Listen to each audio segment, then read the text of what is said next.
लोकसभा चुनाव के निपटते ही अब उत्तराखंड की 2 विधानसभा सीटों पर बीजेपी और कांग्रेस फिर आमने सामने होंगी। ये दोनों सीटों पर उपचुनाव होना है।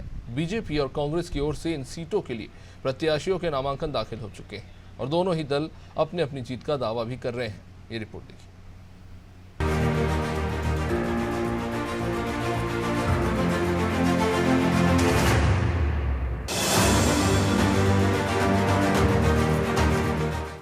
एक बार फिर बीजेपी और कांग्रेस चुनावी अखाड़े में उतरने को तैयार है।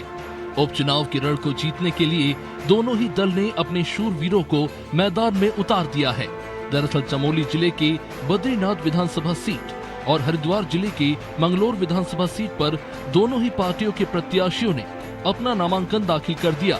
लेकिन मंगलोर विधानसभा सीट पर मुकाबला त्रिकोणीय होगा, तो वही बद्रीनाथ विधानसभा सीट पर बीजेपी और कांग्रेस के बीच कड़ी टक्कर देखने को मिलेगी।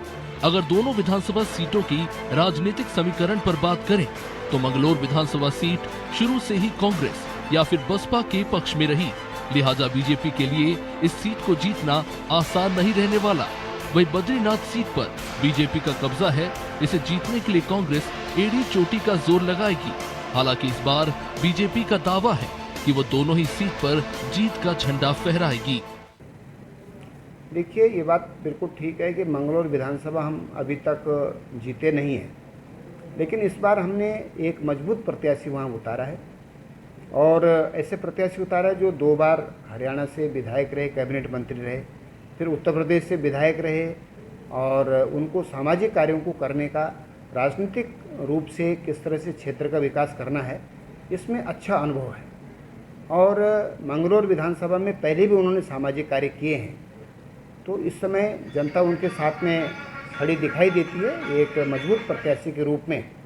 और भारतीय जनता पार्टी का कार्यकर्ता मजबूती के साथ में, टीम भावना के साथ में मंगलोर में कार्यों पर, चुनाव के कार्यों में लगा हुआ है, तो इस कारण से हम इस बार मंगलोर जीतेंगे। इधर कांग्रेस का भी जोश हाई है।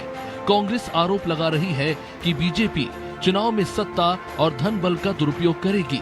बीजेपी का चरित्र रहा है कि हमेशा उसने बेईमानी से चुनाव जीता है, मतदाताओं को प्रलोभन देने का वो काम करेगी। लेकिन इस बार बद्रीनाथ और मंगलोर का मतदाता भाजपा के प्रलोभन में आने वाला नहीं है और भाजपा को सबक सिखाने के लिए मतदाता तैयार बैठा है। उनको भी अलग अलग पद और सारे कार्यकर्ताओं का आह्वान किया है कि इस समय कांग्रेस को आवश्यकता है हमारे नेताओं के काम करने की, और उनको सबका आह्वान किया है कि इस चुनाव में एकजुटता के साथ सारे लोग जिसकी ड्यूटी जहाँ लगी है वो अपने पूरे मनोयोग से काम करें। और प्रभारी जी ने सबको निर्देशित भी किया है, शीघ्र ही प्रभारी जी यहाँ पर भी आएंगे और हमें उम्मीद है कि निश्चित रूप से सारे लोग जिस तरह से बद्रीनाथ में और आपके मंगलौर में कल पूरी एकजुटता आपको दिखाई दी, सारे नेता हमारे बीच में दिखाई दी और निश्चित रूप से कांग्रेस पार्टी पूरी शिद्दत से चुनाव लड़ेगी और इसमें फतेह हासिल करेगी।